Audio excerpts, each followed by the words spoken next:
What's up? What's up? What's up? It's your man Tec9, aka Flex. Welcome to Off the Ramp Remix. Thank you for joining me. Thank you for supporting my channel.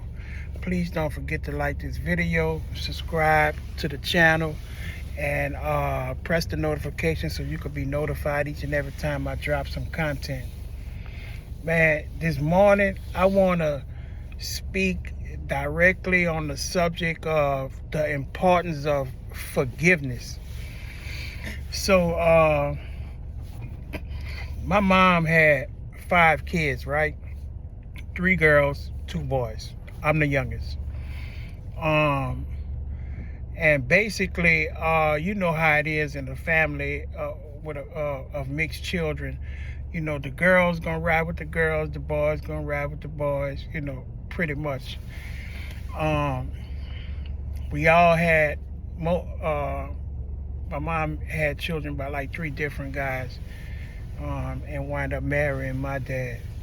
So my brother, he got me by about 10 years. So growing up in the house, you know, like I said, you know, I always would cling to my big bro.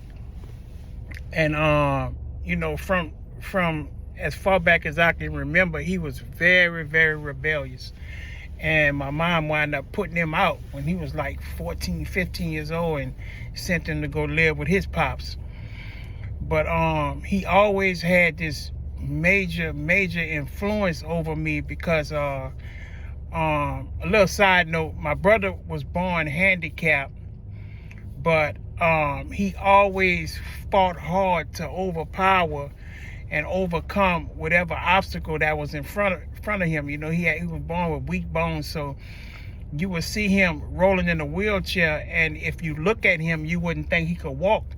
But he you know, he defied all the odds that was built against him, and he was able to walk. So you know, coming up in the Melphamine Project, all of the gangsters and all of the killers gravitated toward him and took him under their wing because, you know, he was a little guy. You know what I'm saying? If I stand straight up, you know, my big brother, and he stands straight up, he probably will reach me to my waistline. That's how little he is. But, you know, don't take that for granted because big bro is small, but he a monster. And he would just get off into all kind of stuff and this, that, and the other. And, you know, I would, as a little kid, I would see how everybody liked him and everybody messed with him and everybody would come to the house looking for him. And, you know, I was impressed by that, you know what I'm saying? And, you know, so I would follow him around the project and push him around in his wheelchair, wherever he wanted to go, this, that, and the other. But like I said, he had a real big influence on me. And, you know, so after my mom's moved out the project, we moved on 6 and B when I was like 11, going on 12 years old, right? And my brother wasn't living with us, so I'm stuck in the house with 3 girls and my mother. So it's like 4 females. So every chance I got, I wanted to go and visit my brother and be around him. And I can remember going visit him by him and his pop's house, and by this time my brother had to start using drugs. Now, you know, I didn't know anything about drugs or the damage that it can cause or none of that, you know what I'm saying? But I knew that he was doing something, right? And I remember being in a house with him, man, and like I said, I'm 11 years old, bro, a kid. And I can remember my brother making me smoke crack, bro, at 11 years old.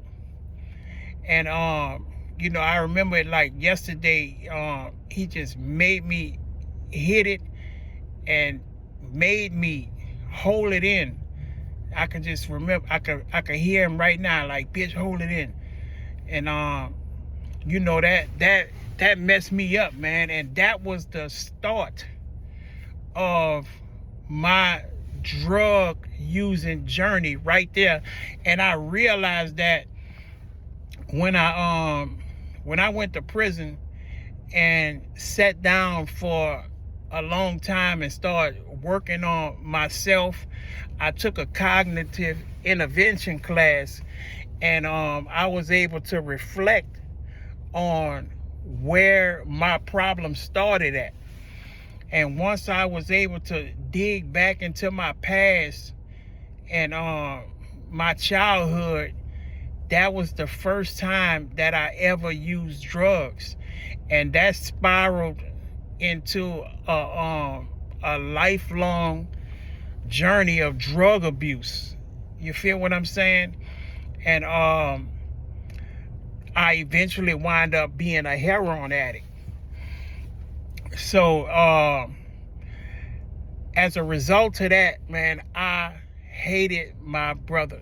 And this is my biological brother. I hated him for a very long time. You know, when I got older, I felt like with the influence that he had over me, you know, being my big brother, I would have did anything. If he would have told me, shoot myself in the hand, it's going to make my hand feel better, I would have did it because he said do it. I felt like as a big brother, he was supposed to protect me and influence me to do the right thing, as opposed to, you know, influencing me to get high. Now, the moral of the story is, after me becoming an adult and going through the addiction and heartache and ups and downs in my life as an adult, you know, I realized that, you know, I made those choices later on in life on my own. You feel me? As a result, like I said, he introduced me to it, but after that, it was my choice to continue to do it. So, in order for me to be able to love my brother, I had to dig down deep and dig into the core of the problem. You know what I'm saying? And try to figure out, well, why, you know, did I do what I did? So I chose to forgive him and love him despite of whatever went on. And I had to realize that he had a problem himself. That's why he didn't make no sane decision. And that's why he influenced me to get high. You feel what I'm saying? So I believe my brother really loves me, and that he wouldn't do nothing to hurt me in his natural mind. So, like I said, I took the initiative to forgive him, and it's not for him. It was for me. It was for me to stop living in that anger and you know, guilt. And I tried to put myself in his shoes and realize what he was going through in life as a handicapped man, and you know what his mentor was like. And it was easy after that, it was easy for me to forgive him and love him like I'm supposed to love him. And thank God to this day we have a good relationship right now. And you know, it was like years that I didn't talk to him. You know, my bro did like 20 years in jail. I didn't talk to him. I wrote him only once or twice, a handful of times. But I'm glad that we was able to rebuild our relationship, you know, and I don't hold him responsible for everything that I went through in life like I was doing before. You know what I'm saying? We all have a choice. And I chose the route that I took, and instead of blaming him. The moral of the story is, when you forgive somebody, it's a burden that's off of your shoulders. It's not for them, it's definitely for you, so you can continue to live. Because at the end of the day, this is my blood brother. And like I said, I hated him for a long time. And once I chose to forgive him for introducing me to drugs. I was able to love my brother like I'm supposed to love him, and be a little brother to him like I'm supposed to. And that's the main thing, man. And I urge anybody, if something is going on between you and a family member, you know, try forgiving them. It's not for them, it's definitely for you. You'll feel way more free, and it's nothing like living with love in your heart instead of with hate in your heart. That's my message to y'all today, man. And I enjoyed sharing my experiences with y'all. I'm pretty sure that it helps somebody. I don't know how many people or who it helps, but I know that it helps somebody. I thank y'all for watching me, man. I thank y'all for rocking with me.